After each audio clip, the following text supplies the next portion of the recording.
Hey, I still have time. Let's learn GDScript.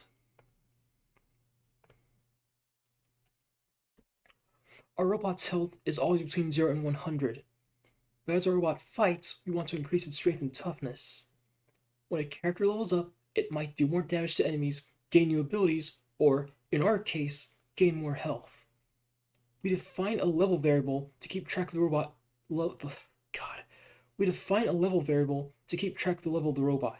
It starts at level 1. When the robot has defeated enough enemies, we call the level up function to increment the robot's level. I almost said increase. As we briefly saw in the last lesson, our robot can have a range of variables that could increase when it levels up. In this lesson, we'll just focus on increasing the robot's max health. The variable max health is the maximum amount of the robot's health can be. Every time we change our heal function to use this variable, we could add 5 to the max health every time the robot levels up. This will increase max health the same amount every time. If we graph max health, it looks something like this. This growth is linear. In our case, we want a feeling of more and more power as the robot levels up. We want a graph like this. This growth is exponential. With each level, more max health is added than the previous level up. To get the exponential growth, we multiply the max health by an amount greater than 1 each time the robot levels up. To multiply the values together, we use asterisk, or star. 5 times 0 is 15.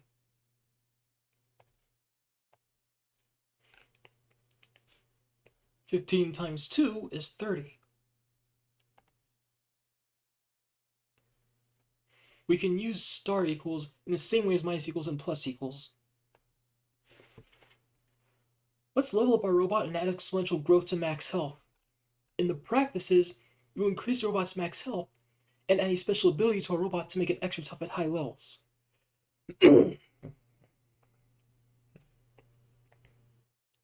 Let's make the robot stronger when it levels up. Add to level up function so it does the following. Increases level by 1, increases max health by 10%. The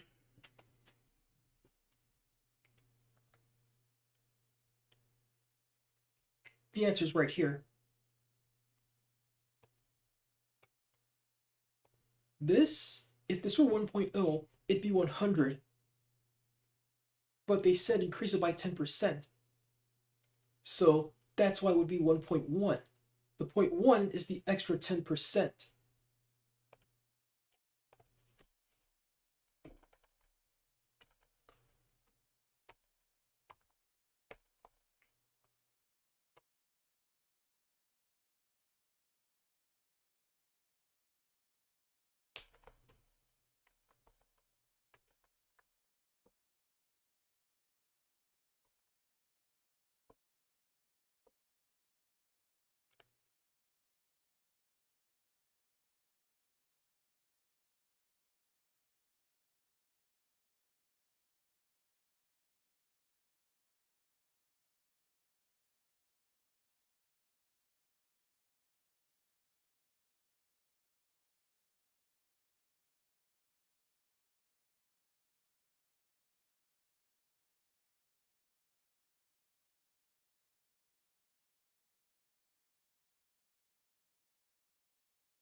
Oh, that's what we're looking. Times.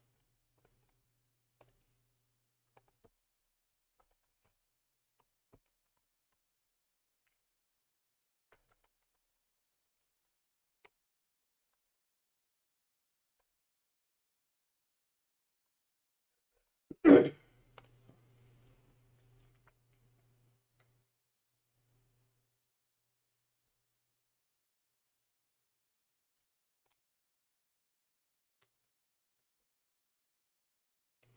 our robot's level is 3 or more, we want to take a lot less damage. Add to the take damage function so the following happens. If the robot's level is greater than 2, reduce the damage amount by 50%. The robot is level 3. An enemy is going to attack for 10 damage. This damage should reduce to 5.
I'll do it again at a later point, but you deserve to know that up until this very point, I haven't found myself at a need to look at hints or the solution.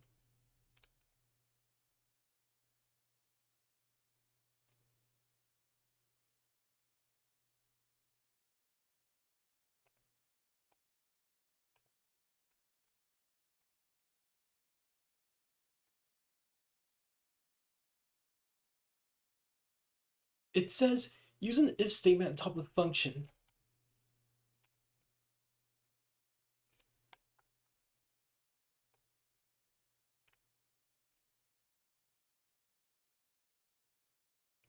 We're adding to this function, but nowhere out there does it suggest we could put things above this to add to it. Above statements like this to add to it. Nowhere in there does it suggest this. Nowhere. And with that, you'll never guess what the solution is. You'll never guess.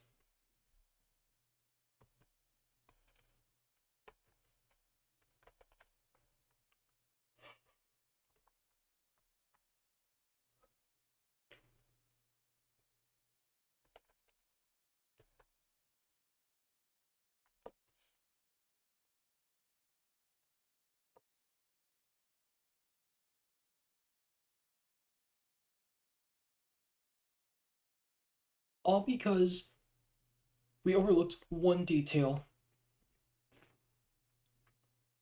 I didn't need a hint up until now. Why did I now need a hint?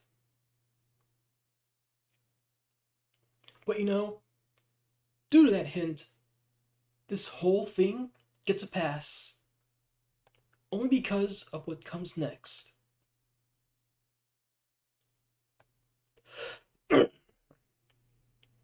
The modulo operation percent calculates the remainder of a whole number division. For example, the modulo of 5 by 3, 5 divided by 3, is 2. We typically use this operation to tell if a number is odd or even, or to produce a random number within a particular range, like a dice roll.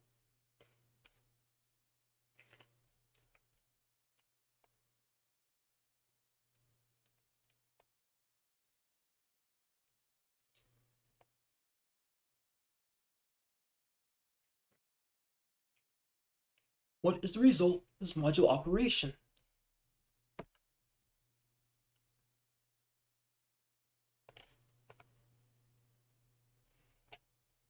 There was 3 left over. The modulo operation only works on whole numbers, not decimal numbers. Also, just like in regular divisions, the divisor can't be 0. All three of these examples below will cause an error in your code. 3 ways we use the module operation. The module operation has important uses in programming, like making a number cycle. Take a traffic light, for example.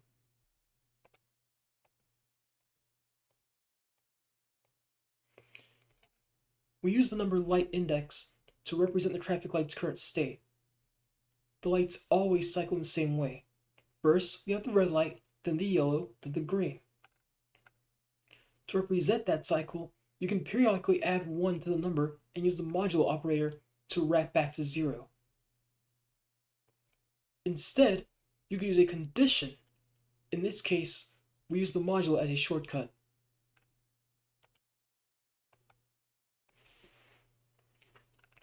Why do we start from 0? In computer code, we very often count from 0.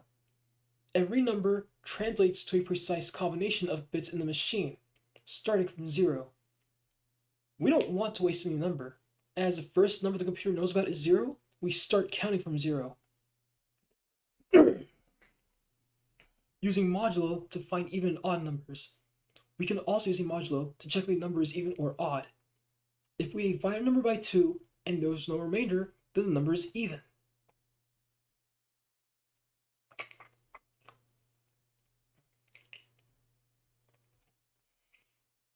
Notice how the modulo can be larger than the number it affects. For example, 1 divided by 2 gives you 1. That's because 1 divided by 2 equals 0, and the remainder is 1. Like with divisions, the only case you can't use modulo with is the divisor of 0.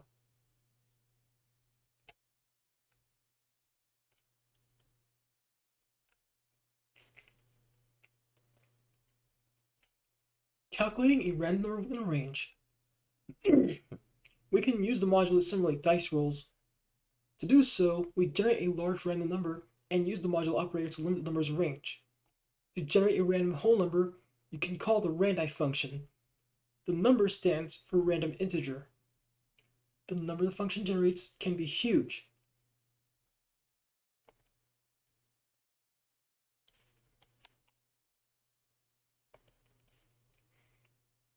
Roughly up to 2 billion on an Android device, and around 10 to the power of 18 on a 64-bit computer. You can use the modulo operation to limit the random number's range.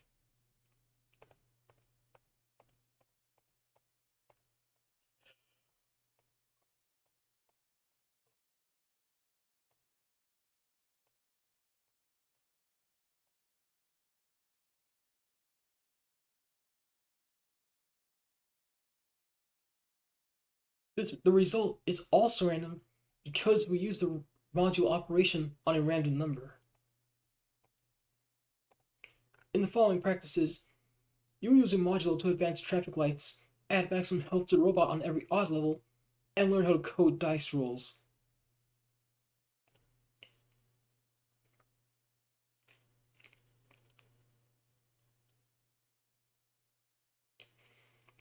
Add to the advanced traffic light function so the light index variable increments by 1, then wraps back to 0 if it gets too high.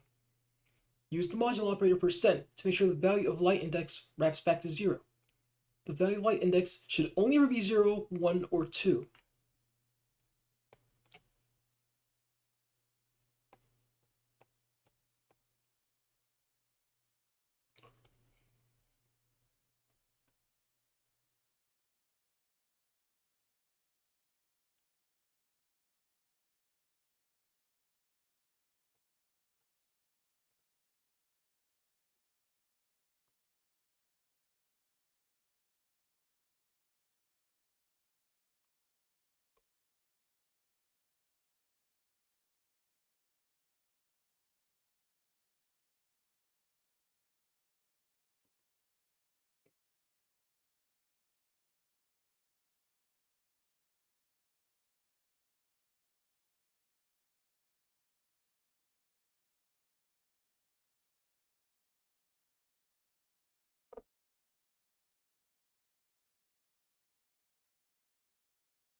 Here's where it gets fun.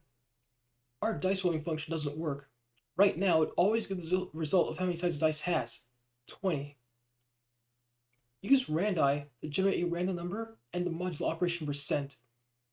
Use a return keyword inside the function, returning a random number between 1 and sides.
You'll be confused. This is all one line. You can tell because of the tab here.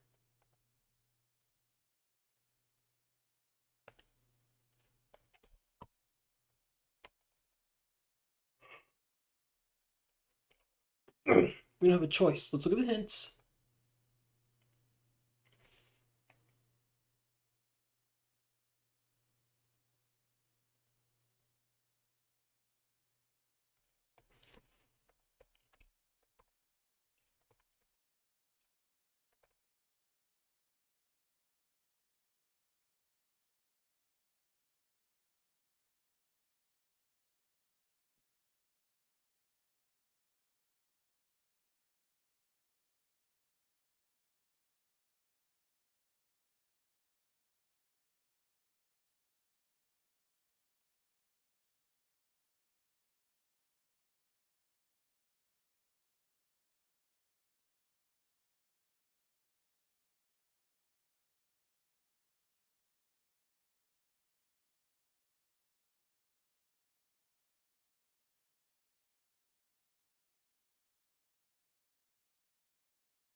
Out of ideas.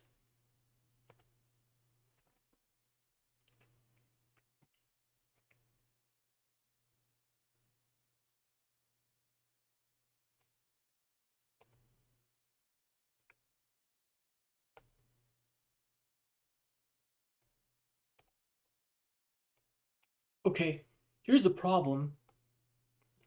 That solution was never depicted in the tutorial documentation leading up to this. I had no idea. They probably thought we're holding their hands too much, let's fix that. But then I couldn't think of that solution in the first place at all. I would never have guessed that. I would never have guessed to do that. I wouldn't have. Godot, there's a solution to this. Suggest the solution somewhere in tutorial documentation. If you cannot do that, then negate the purpose of the tutorial documentation by pointing us to a page in the non-interactive documentation that suggests we can do this. This isn't funny. It's mean. Last time, the hints helped. This time, it didn't.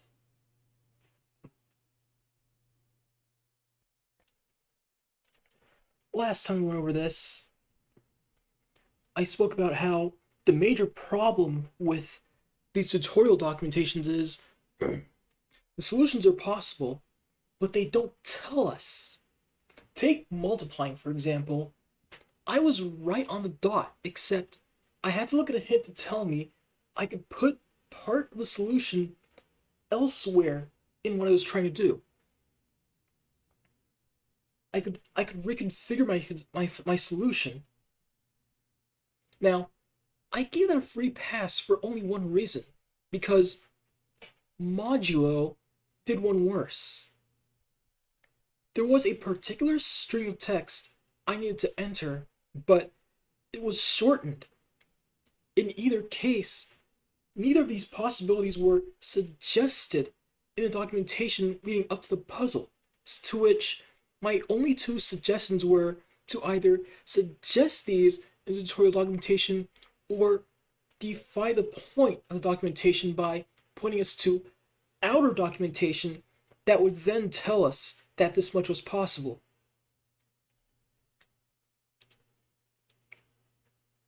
These 2 points were the very first points in which I found myself looking at hints and looking at the suggested solution. Up until that point, I never needed to. And that's what I'm going to go over in this video. In this recording, I'm going to go through everything up to the point of conditions. It's going to get more difficult as we go along, but clearly they don't want to hold our hands forever, which is understandable. But then they give us solutions we could never otherwise think of without less using the hints, more looking at the solution, which is unfair, not understandable. Let's do it.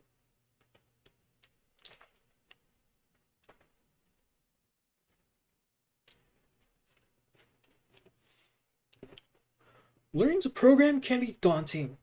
Yet you want to make video games, so there's no other way of learning. There's no other way around learning to program.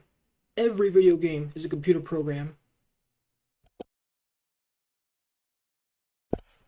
Context. I'm doing this because I wanted to get into visual scripting instead, but the only other 2 options had a showstopper I couldn't put up with. Telling the computer what to do. Programming is the process of writing precise instructions that tell a computer how to perform a task. A game's instructions are, for example, moving a character, drawing a life bar, or playing a sound. To do any of that, you need to learn a programming language, a specialized language to tell the computer what to do.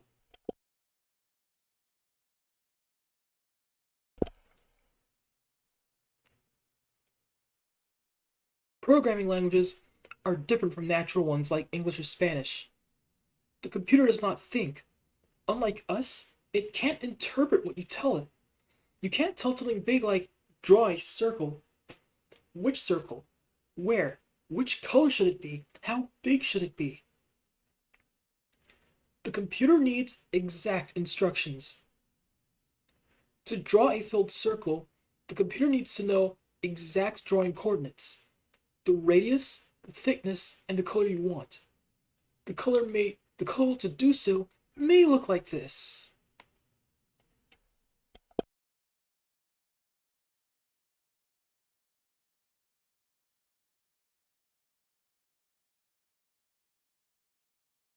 In the following lessons, you'll learn how this code works. For now, I want to give you a sense of what computer code looks like. In this example, everything matters. Each parenthesis, capital letter, period, and comma. The computer always does exactly what you tell it to do. No more, no less. It blindly follows every instruction. When you program, you're the one in charge, and you're free to do anything you want.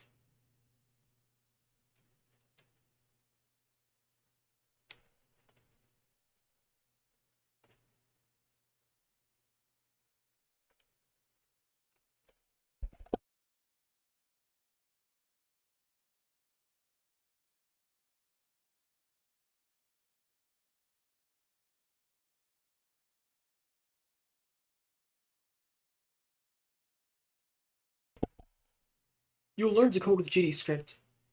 In this course, you'll learn GDScript programming language. The name stands for Godot script, or Godot-script. This is a language by game developers for game developers. You can use it within the Godot game engine to create games and applications. Sega used the Godot engine to create the remake of Sonic Colors Ultimate. Engineers at Tesla use it for their cars' dashboards. GDScript is an excellent language to get started with programming because it's specialized. Unlike some other languages, it doesn't have an overwhelming amount of features for you to learn. Most programming languages are similar. Don't be afraid of being locked in. The concepts you learn in your first programming language will apply to all the others. Most languages have similarities and differences. Once you learn one, it takes much less time to become productive with the next one. Here's an example of the same code in the three languages: GDScript, JavaScript, and Python. Try to spot similarities and differences.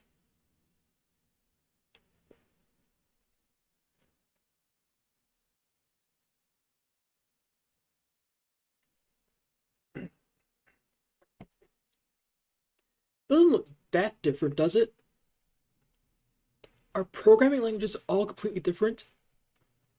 If you learn one language and then want to learn another, well, you have to start from scratch. We just found out, no we don't.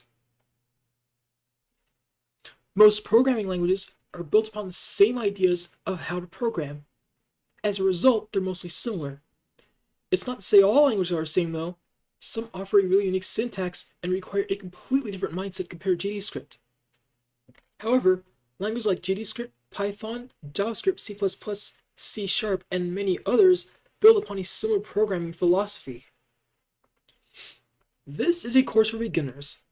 If you want to learn to make games or code but don't know where to start, this course should be perfect. We designed it for absolute beginners, but if you already know another language, it can be a fun way to get started with Godot. We will give you the coding foundations you need to start making games and applications with Godot. Please be patient. It will take time before you can make your first complete game alone. Learning to make games takes practice. Creating games is more accessible than ever, but it still takes a lot of work and practice.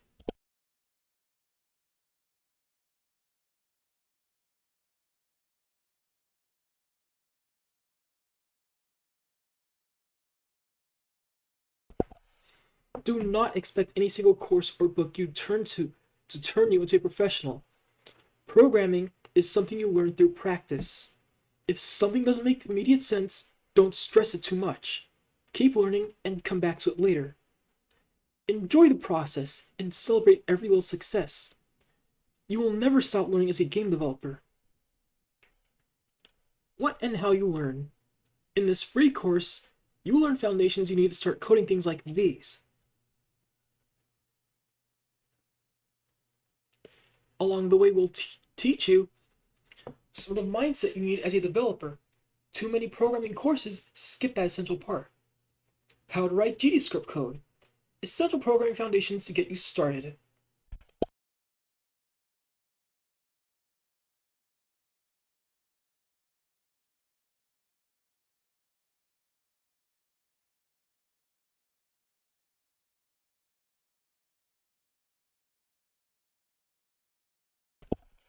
As you go through the course, you'll have many questions. We will answer them the best we can as we go. But there is so much to cover that we have to take a few shortcuts. We don't want to overwhelm you with information. We also want to respect the pace at which our brains memorize things. We broke down the course into short lessons of practices. If we put too much into each part, you'll learn slower. You know, that's kind of understandable, but I still can't find that as a reason to leave out essential information from solving a puzzle in modulo. Couldn't you tack that on somewhere? Would it count as too much information? If at any time you're left with burning questions, you're more than welcome to join our Discord community. We all know why it's a bad idea by now. We all know. We all know just how bad it is for someone antisocial and undesirable to join a community. We know exactly what's going to happen. It's happened time and time again. It's only going to happen again. I appreciate the offer, but I'll pass. It's for your health, not so much mine.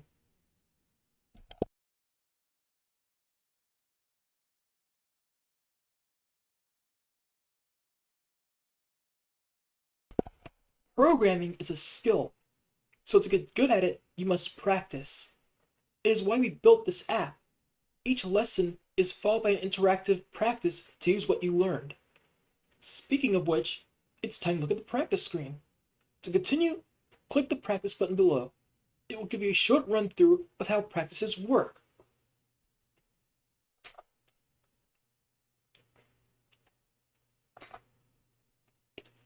We prepared a sample code for you. If there's practice, you don't need to change anything. To test the code, click the Run button below the code editor.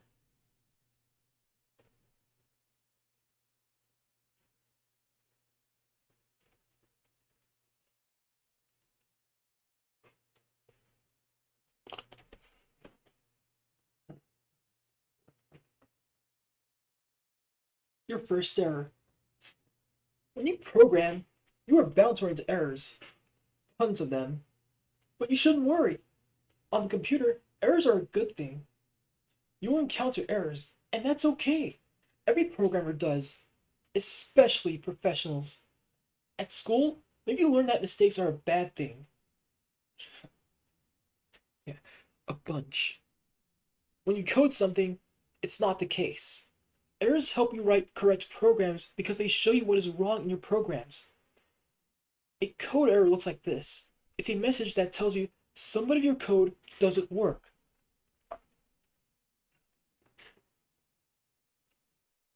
Making errors friendlier. Error messages can look a bit cryptic. This is because they're designed by programmers for trained programmers. We added an error translator in this app that will help you get started. It shows you why an error happens and what the message means. It also gives you some tips on how to fix it.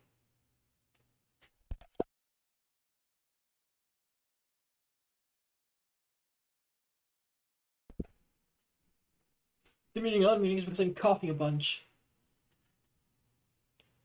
The function move already exists in this class at line 22. Why this happens? You are already trying to find a function or variable that already exists. You can't do that. Perhaps the function or variable already exists in the current code file, but it may also be a parent class that this GDScript code extends. How to fix this? In the app, your code extends some built-in code that's not visible to you. When that happens, you need to either rename your function or variable to one that will not collide with an existing one or remove this line of code. Error messages are designed on purpose by fellow programmers who came before you. They anticipated you might have specific issues and wanted to help you fix them. You shouldn't think of errors as failures. They're like mentors helping you from the past. Importantly, computers won't break your computer. Importantly, errors won't break your computer. At least, not with GDScript because it's a pretty safe language. Ultimately, you want to fix all the errors in your programming. Understanding what is causing the errors with the help of error messages is the key to fixing them. Are error messages a good or a bad thing in code?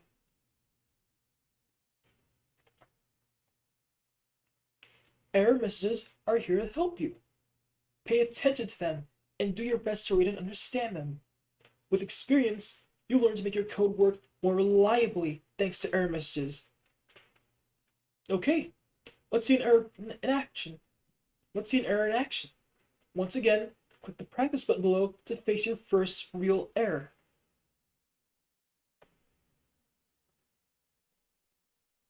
This code is incorrect and will cause an error when you try to run it. The code defines an empty function named "this code is wrong."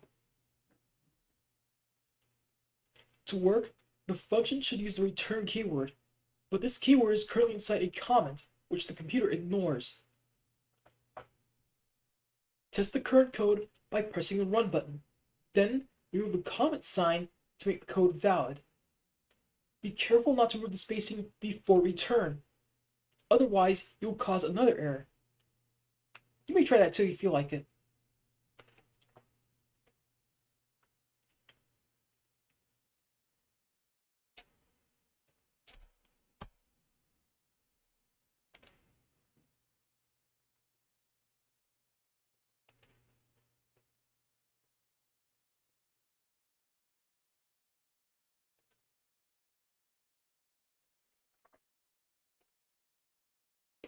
We stand on the shoulders of giants. As programmers, we rely on a lot of code created by others before us. Every programming language comes with a wealth of features created by other programmers to save you time. We call a bundle of code created by fellow developers a library. It's a bunch of code sitting there, waiting for you to use it. Game engines like Godot bundle many libraries together. They provide a massive toolset to save you time when making games. You will always use a lot of existing code. When coding, you always use a lot of code from developers who came before you. In a moment, you'll write your first code. You use functions created by Godot developers. Excuse me for tripping up so much. A function is a list of instructions with an exact name. We can tell the computer to execute all the instructions in sequence with that name. Calling functions.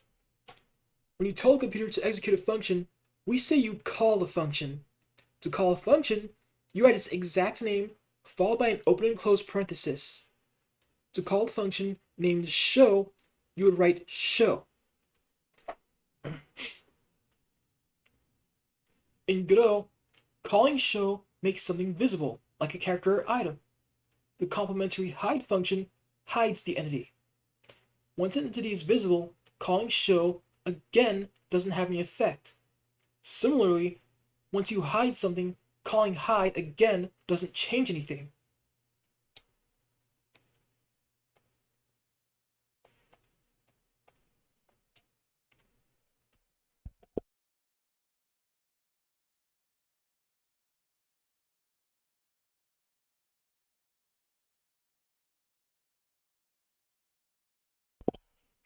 In the code listing above, we write a function called hide and a new function named run to execute the code. Creating a new function is necessary to execute instructions in GDScript. Can you tell me more about that run function? In GDScript, unlike in some other languages, we must write our code inside of custom functions.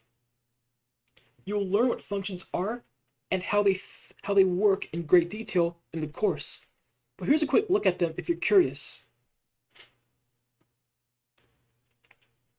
A function is a bundle of code you can execute anytime. It's a named list of instructions. To define a function, you need to write the func keyword, the function's name, parentheses, and a colon. Function run defines a function named run.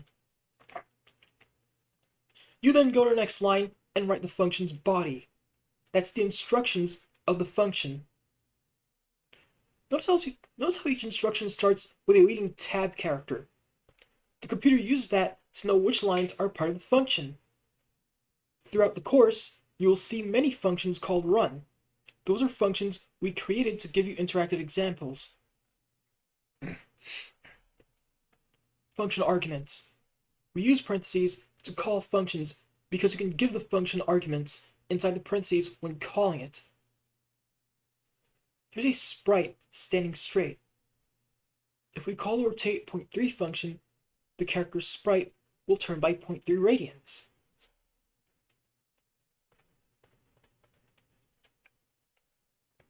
The 0.3 part between the parentheses is the function's argument. Arguments are values, numbers, bits of text, and more that change how the function behaves. Arguments let you fine-tune the effect of the function call. They can be optional at times, but functions often require arguments in order to work. For example, when calling rotate without any argument would result in an error. Without an argument, Godot doesn't know by how much you intend to rotate the sprite.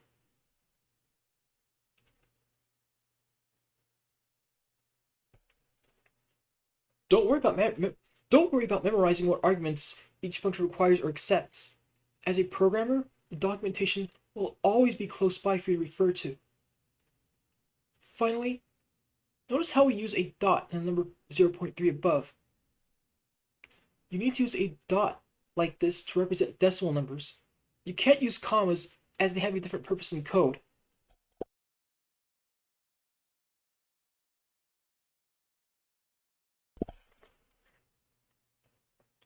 What are radians? The value of 0.3 is an angle in radians. In daily life, we're used to measuring angles in degrees. The radian is another scale commonly used in video games and math. You can convert radians into degrees by multiplying them by 180 and dividing them by pi. Degrees equals radians times 180 over pi. An angle of pi radians corresponds to 180 degrees. And 2 times pi is a full turn, 360 degrees. How do radians work exactly? Radians are a way to measure angles based on the radius of a circle. To get the angle in radians, you take the circle's radius and wrap it around the circle. That angle is 1 radian because you are wrapping the radius 1 time around the circle.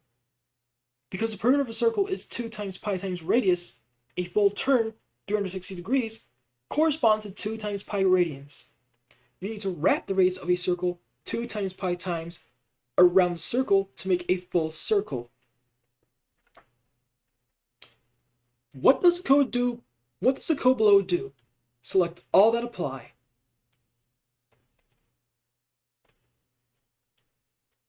Technically, the code calls the show function, and doing so makes the game entity visible. Another example. With the move local x function, you can move the character to its left and right. The function takes 1 argument, a number of pixels to offset the entity. The complementary function move local y makes the character move up and down. This is one way to move a character in a game, although we'll see more powerful ways to do this later.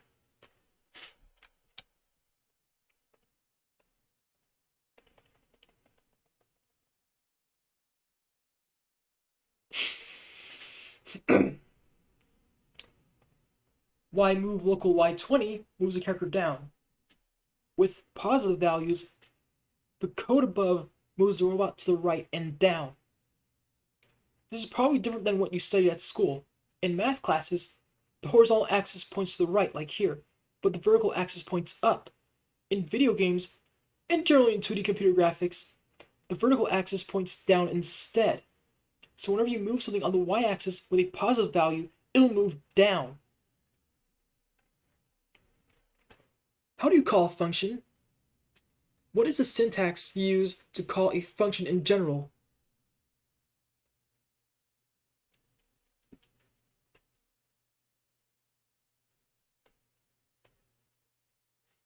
To call a function, you need to write its exact name followed by an opening and closing parenthesis.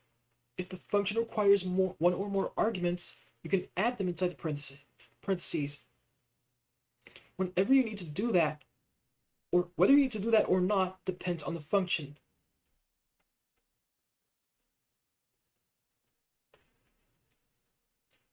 Our robot character is visible. Call the show function to make it appear. Please call show inside the run function on line 2, and keep the tab character at the start of the line. The computer needs that to understand your code.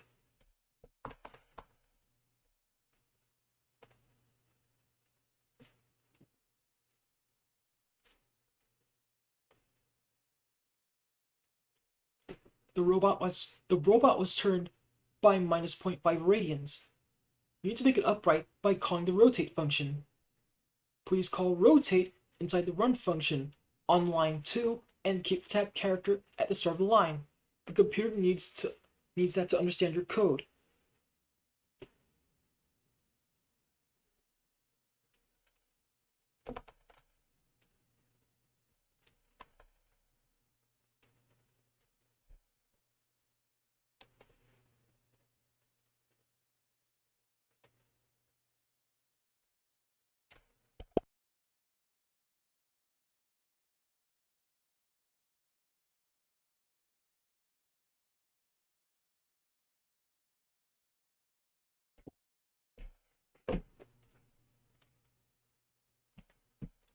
Drawing a rectangle.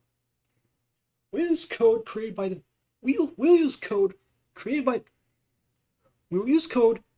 others like we did in the previous lesson. This time, we'll solve a more complicated problem, drawing shapes. Meet the turtle. We present you the turtle. We created the turtle to teach you how to call functions. The turtle is a little machine that moves forward, turns, and draws lines along its path. To make it draw, you give it a list of instructions. On each code line, you call one specific function. We prepared several functions for you. Move forward, pixels, makes the turtle move forward over a given distance in pixels. Turn right, degrees, makes the turtle turn right by percent amount of degrees. Turn left, degrees, works the same as turn right, degrees, except the turtle turns to the left. You will use these functions the same way you used rotate before. The turtle draws a white line as it moves. You'll use this to draw shapes. For example, to move the turtle 200 pixels, you would write move forward 200.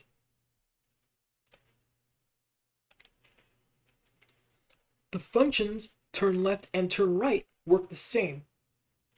To turn 45 degrees to the right, you would write turn right 45.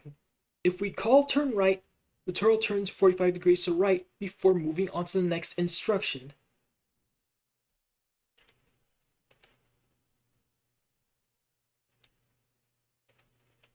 Using these instructions, we can make any two-dimensional shape we like.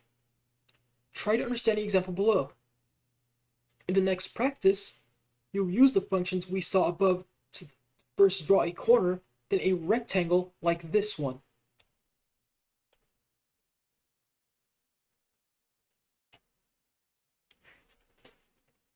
In the function below, which part is the argument? A function's arguments are all the values inside the parentheses. In this case, there's only one, but there can be multiple separated by commas. In this case, move forward is the function's name and 30 is the argument. This function call will make the turtle move forward by 30 pixels.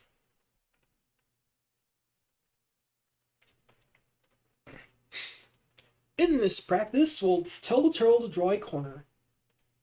The corner is made up of two lines that are 200 pixels long. The lines are connected at each end by 90 degrees or right angle.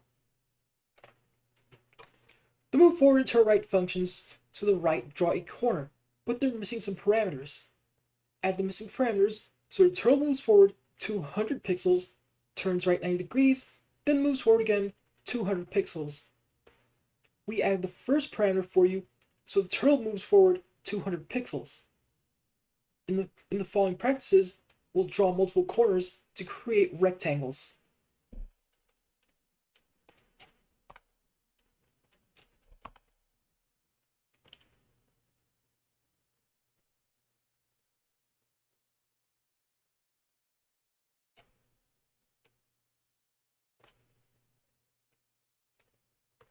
Okay!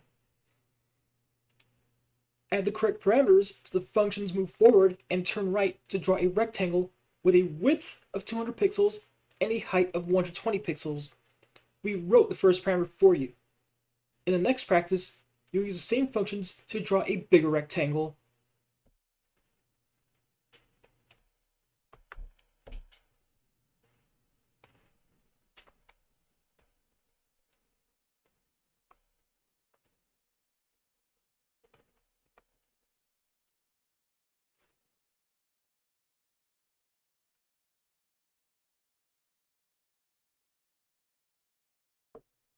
Hmm.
Write out calls so the functions move forward and turn right to draw a rectangle with a width of 220 pixels and a height of 260 pixels.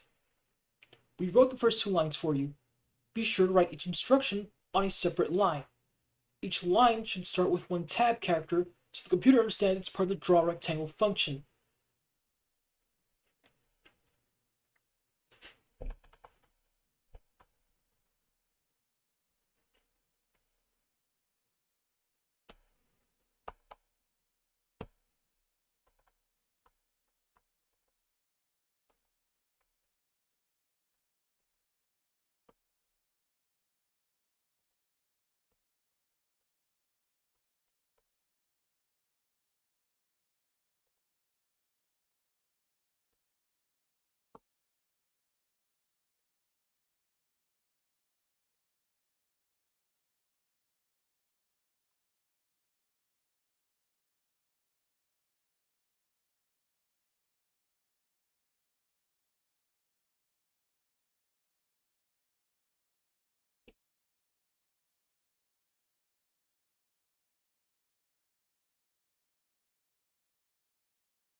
Coding your first function. So far, we've called existing functions that other developers wrote. In this lesson, we'll talk more about what functions are and see some examples. Then, you'll learn how to find your own functions. Functions are named sequences of instructions. Functions are sequences of instructions we give a name. We call that an identifier. Using the identifier, we can get the computer to execute all the instructions inside the function as many times as we need. This is what a function call does. In computer programming, we talk about identifiers rather than names. It is because a function name is a label the computer uses to precisely identify and refer to a function or other code elements. Identifiers are unique. You cannot reuse the same name in a given space in your code. If you try to name two functions the same, the computer will raise an error. If there is any code that you need to run multiple times, you can put it inside a function and give it a name. The instructions inside a function can be any code you want, and they will all run every time you call the function. Here's the example of a move and rotate function that moves the turtle forward and the turn is 90 degrees.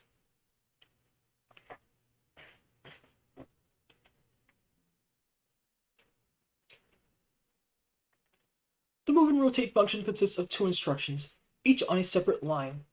Both those instructions call another familiar function. You could write another function that calls move and rotate 4 times to draw a square the length of 200 pixels.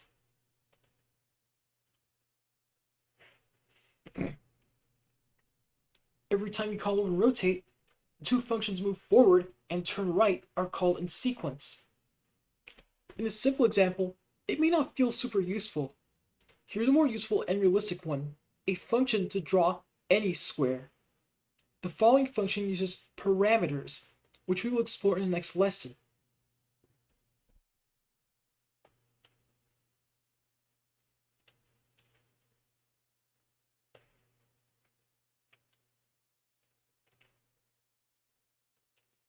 How to define your own functions. Let's break down how you define a function. A function definition starts with a function keyword followed by a space, the function's name, parentheses, and a colon. The instructions inside the function must all start with a leading tab character. You can insert that tab character by pressing the tab key. We call those leading tabs indents. They're important. The computer uses them to know which instructions are part of the same code block. Why do we use functions?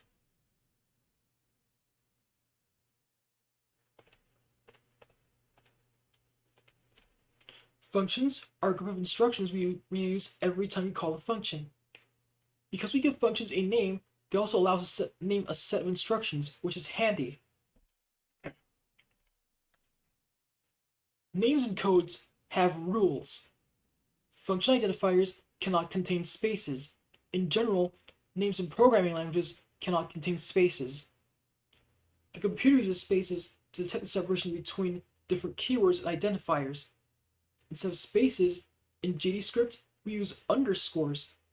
You saw this already with functions like move forward or move local x.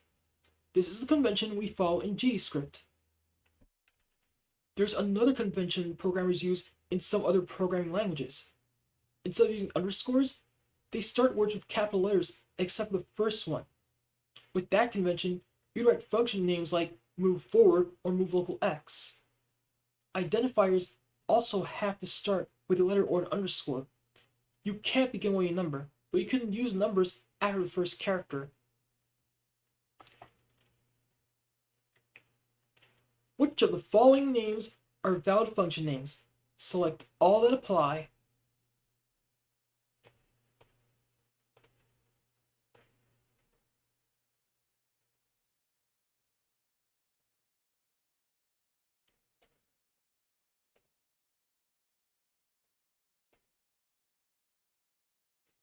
You can't name a function move forward because it contains a space. Names in code cannot contain spaces. They can't start with numbers either, which is why 45-degree turn is also invalid. However, having numbers elsewhere in a function name is fine. That's why make 3 new characters works. Instantly move the turtle to a different position. In order to draw multiple squares in different positions, we introduce a new function for our turtle to use.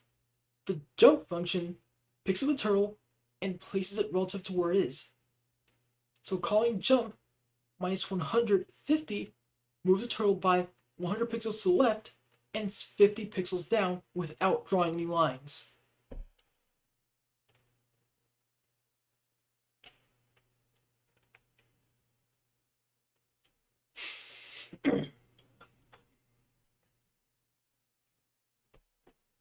Code a function named drawSquare to draw one square the length of 200 pixels. The function should take no parameters. Use the move forward and turn right functions to instruct the turtle. In the following practice, you will use the drawSquare function to draw multiple squares by calling your own function.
You have a function to draw one square.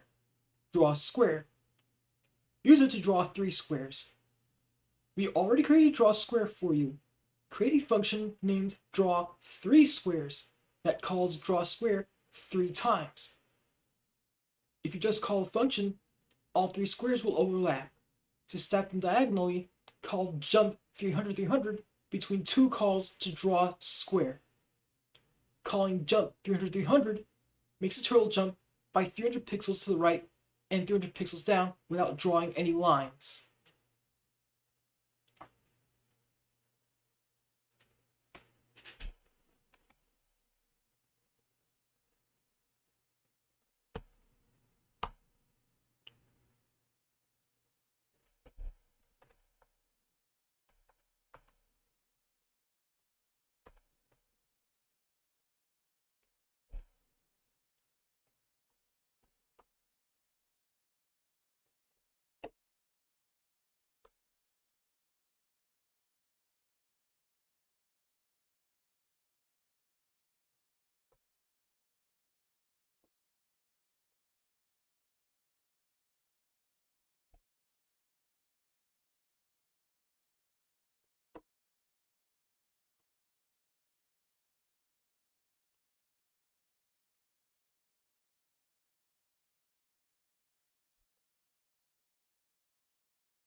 I'm stopping here.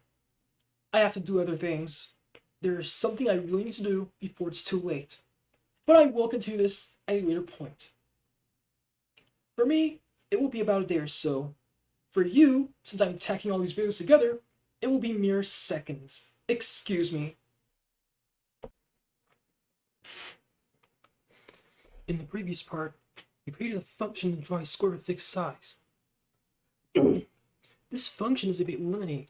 Instead, it would be much better if we had a function to draw a square of any size, or better, any kind of rectangle. A square is a specific kind of rectangle. In previous lessons, we used the rotate function and gave it an argument.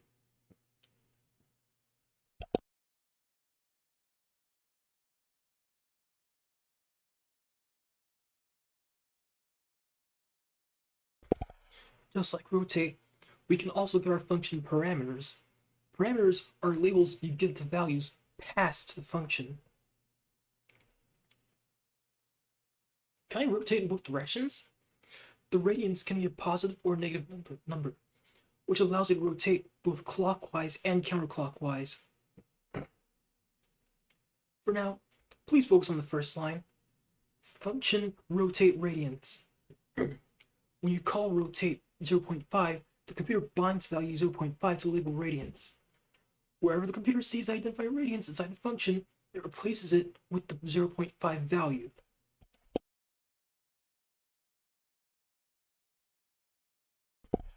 The parameter name is always a label used to refer to a value. The value in question can be a number, text, or anything else. For now, we'll stick to numbers as we have yet to see other value types. What is a function parameter?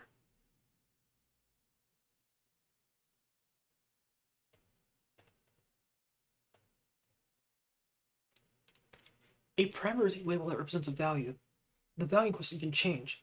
It depends on what you put in parentheses when calling a function. How to create functions with parameters. You can give your function parameters when writing its definition, the line starting with the function keyword. To do so, you add a name inside the parentheses. So that's why that was wrong. You can give parameters any name. How you name functions and parameters is up to you. Just remember that names cannot contain spaces. To write parameter names with multiple words, you need to use underscores. The following function definition is exactly equivalent to the previous one.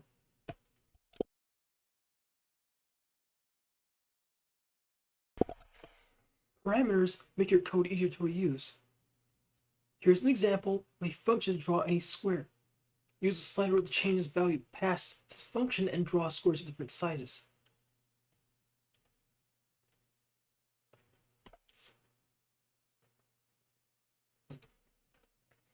Which is the correct syntax for a function definition?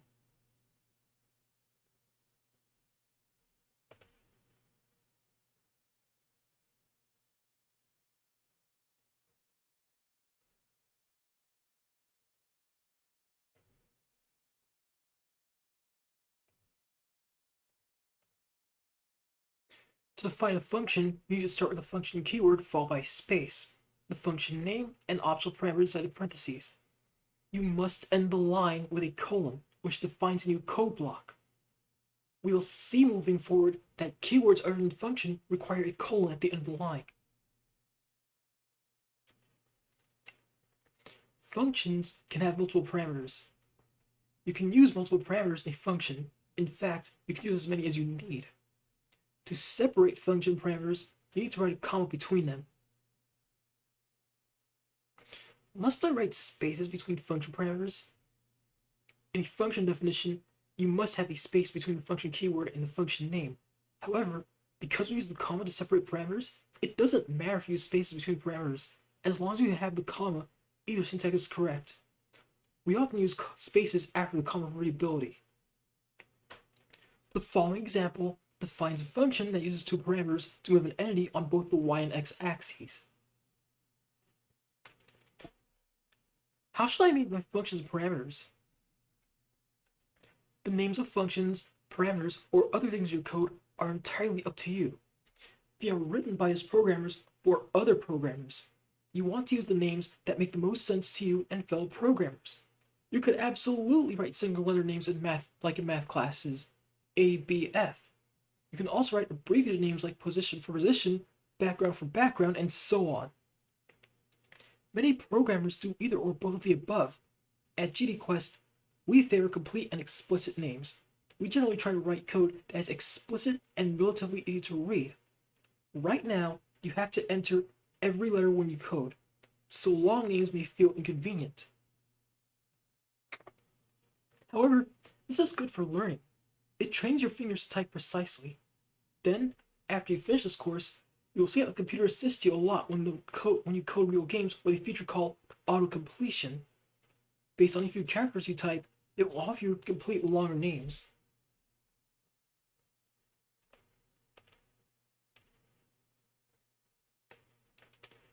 What's the correct syntax to define a function with multiple parameters?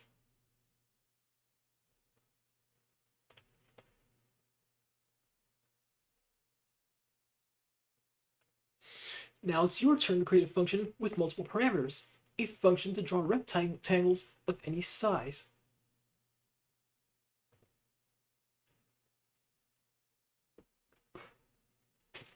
Before we create a rectangle of any size, let's first see how we can use parameters to draw simpler shapes.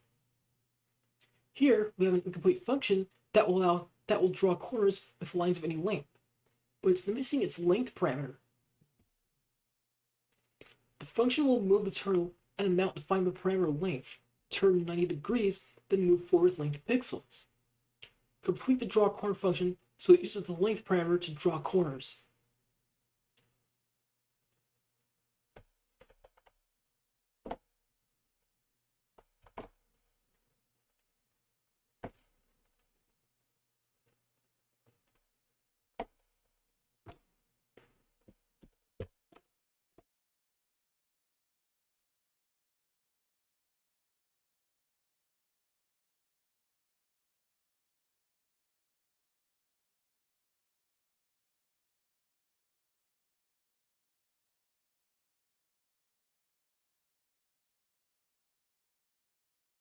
In this practice, we'll improve our draw corner function so the angle can vary. Add the angle parameter after the length parameter in the draw corner function and use it to draw corners of varying angles.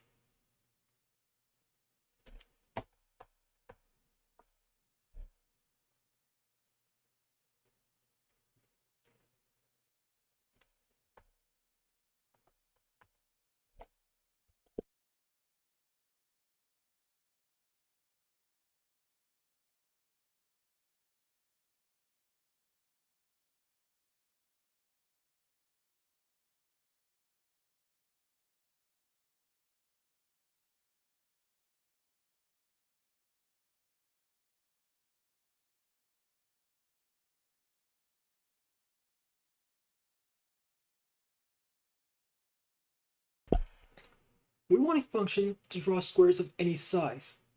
We could use these squares as outlines when selecting units in a tactical game, as a frame for items in inventory, and more. Create a function named drawSquare that takes one parameter, the length.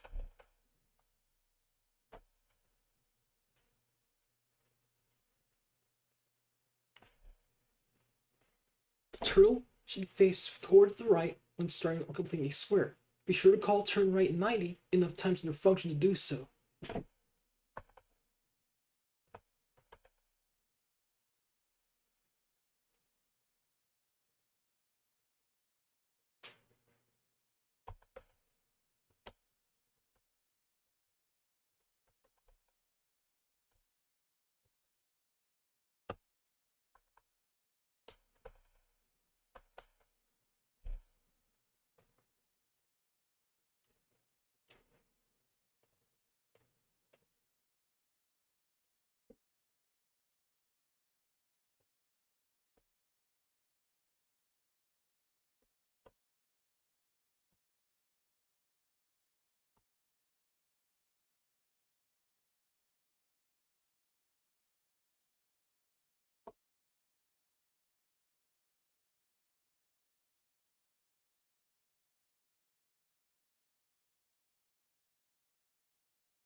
Let's make our square drawing function more flexible to include rectangles of varying sizes. Your job is to code a function named drawRectangle that takes two parameters, length and height.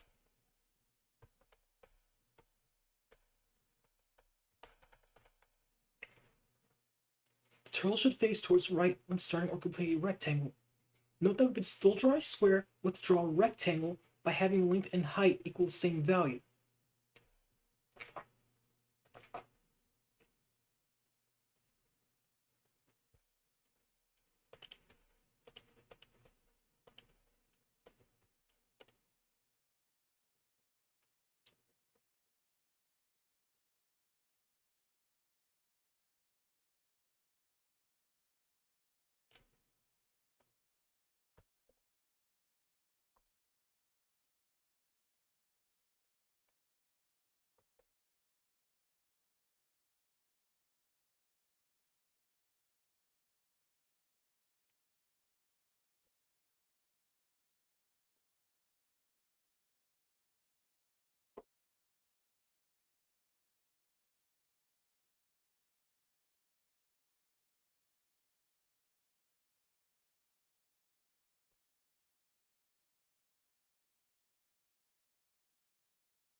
Introduction to member variables. In this lesson, we take a first look at variables. In games, you need to keep track of many values that change over time. The player's score, every character or enemy's health, the last checkpoint, and so much more. You need to store, retrieve, and update those values. We call those values variables. Variables are labels used to keep track of values that vary over time. Here's an example of a variable tracking a character or monster's health. The line above defines a new variable named health and assigns it a starting value of 100. That's what the equal sign does, more on that below. Function parameters, which you saw in the previous lessons, are another example of variables. In this lesson, we start using variables built into Godot. They're a particular kind called member variables. Member variables are values attached to a game entity. They're useful properties like position, rotation, and scale of a character. In the previous lesson, we saw how we could use the rotate function to rotate our character. This function increases or decreases the value of the entity's rotation member variable. Say we want to reset the rotation to 0 and make the character upright. Using the rotate function can prove difficult. You need to know the character's exact current angle to cancel it out. It's much easier to use the member variable rather than the function. The following code assigns the value 0 to the character's rotation, resetting its angle and making it upright. Notice how we use the equal sign to change the value of a variable. What's a variable?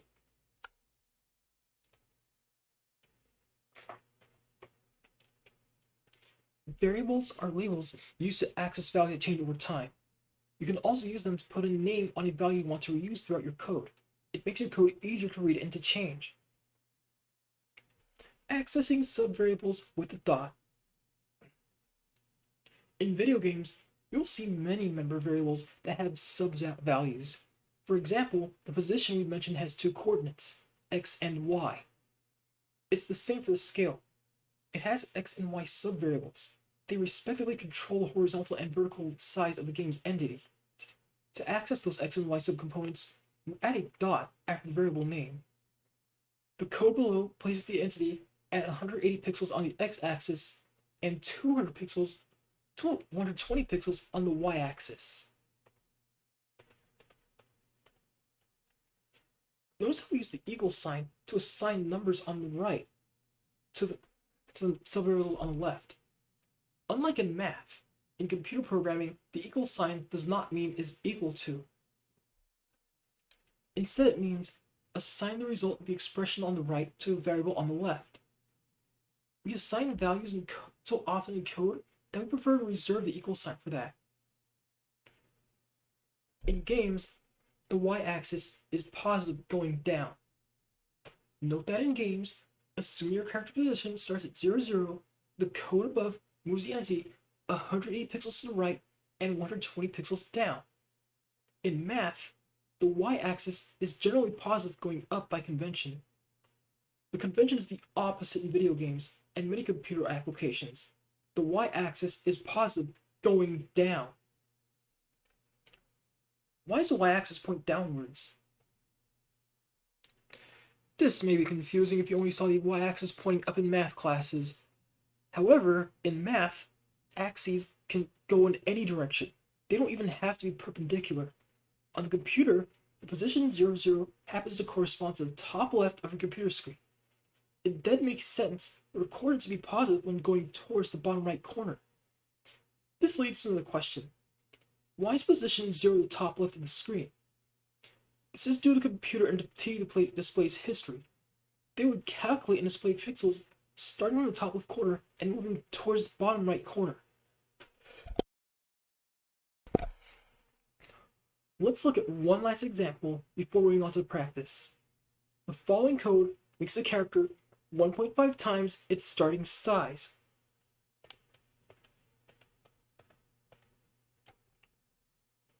How do you access subvariables?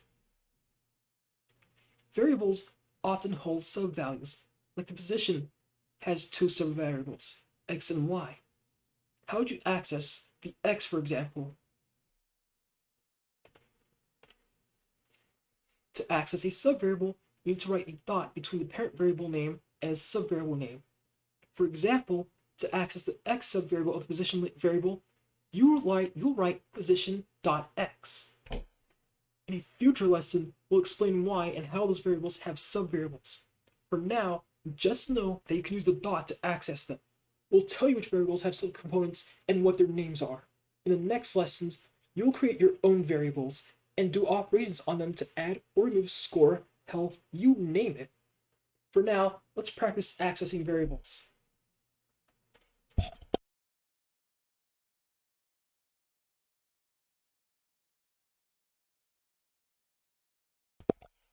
Draw a rectangle of 200 by 120 pixels at the x position of 200. What the heck? Draw a rectangle of 220 by 120 pixels at the x position of 120 pixels and the y position of 100 pixels.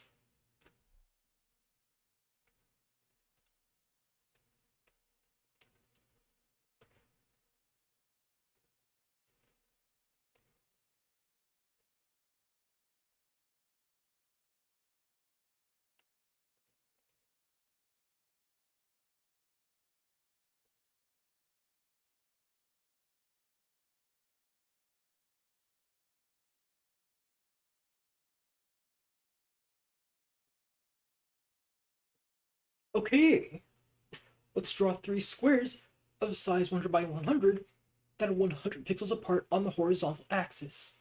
In other words, there should be a 100 pixel gap between the two squares. You should draw the squares starting at position 100, 100. This means you should position the first square at 100 on the x-axis and 100 on the y-axis. Remember, you need to use the equal sign to change the value of a variable, like the turtle's position. Write your code inside the run function so the computer can recognize it. Use the provided draw rectangle function to draw each square.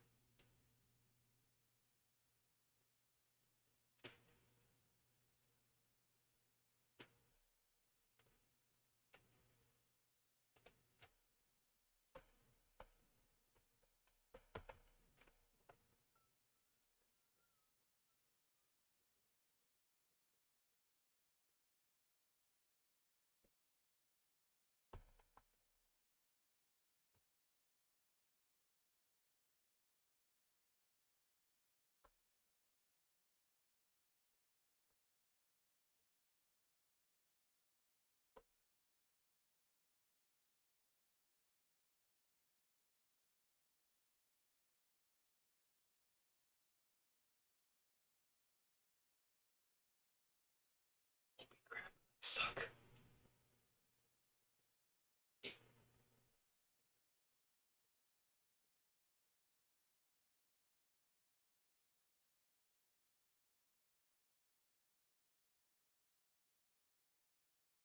Okay, I'm a little stuck here. I'll admit I'm very, very stuck. Give me a minute to figure it out.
I know functions work, but I'm a little stuck.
I'm about to pull Mr. Noodle. Let's try it.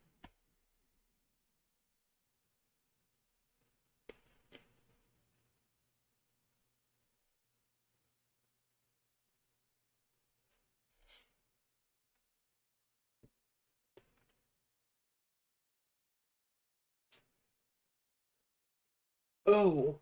Oh. Oh. Oh.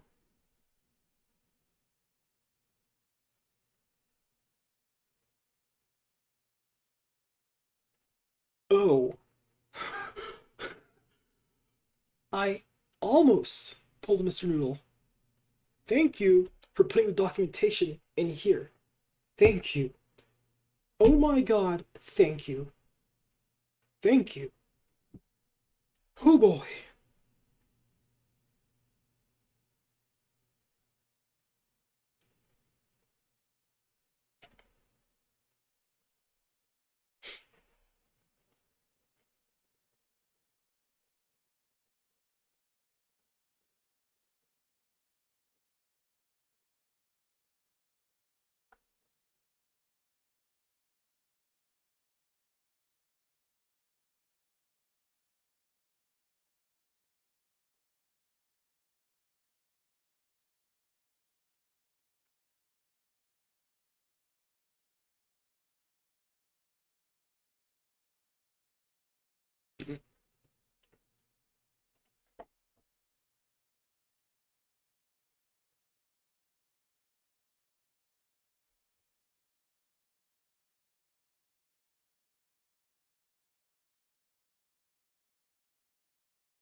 Mm-hmm.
Mm-hmm. There it is. Thank you, thank you, thank you. It's jump.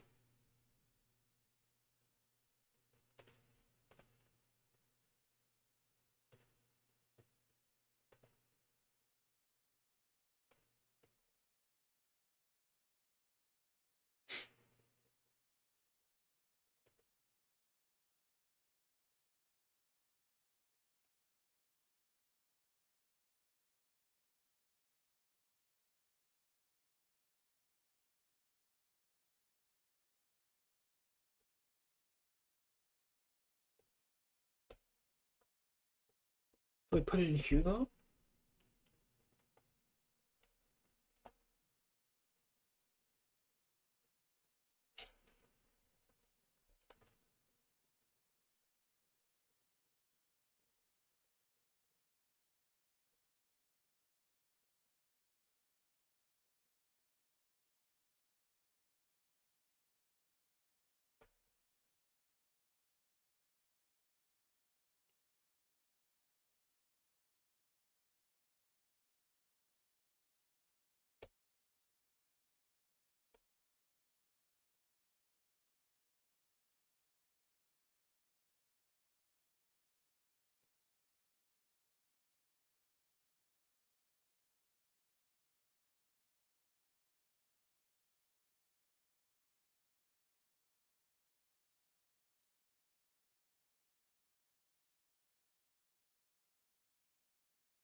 Stop, what is this?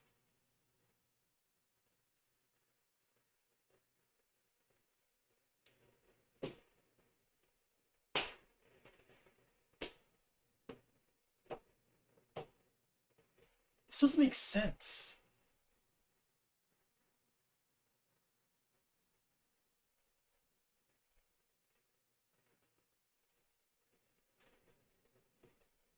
I'm confused by this. I'm so confused. And it's not their fault this time. Not like in module, it's not their fault at all.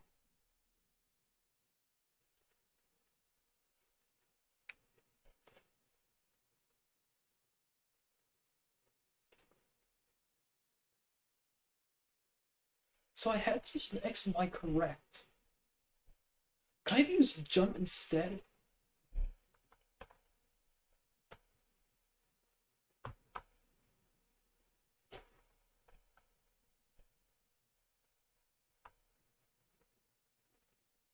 It told me draw rectangle.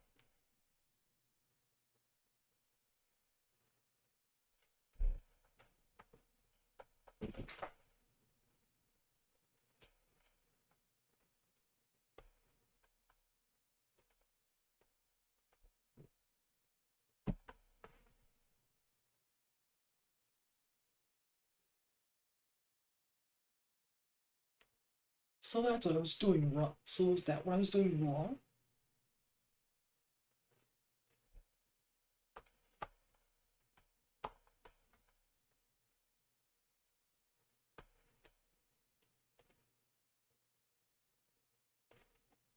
So you're telling me if I didn't have the length and height written here, it would have passed. Good. I'm gonna ask you guys if you could put an example below this that tells us this is what it means, but below this put an example reading type this in particular. That way people don't get this messed up.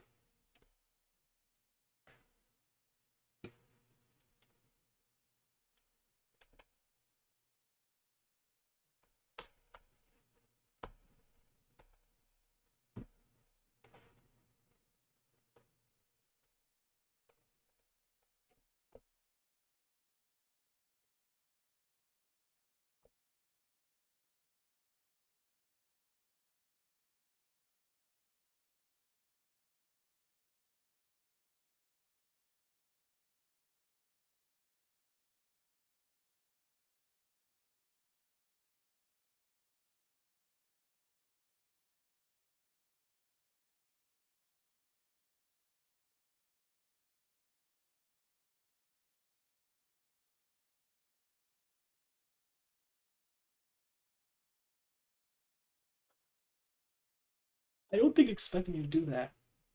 But in the future, could you please put something down there that tells us to write this instead? Write just the numbers instead of putting length and height? That's what was killing me at the end.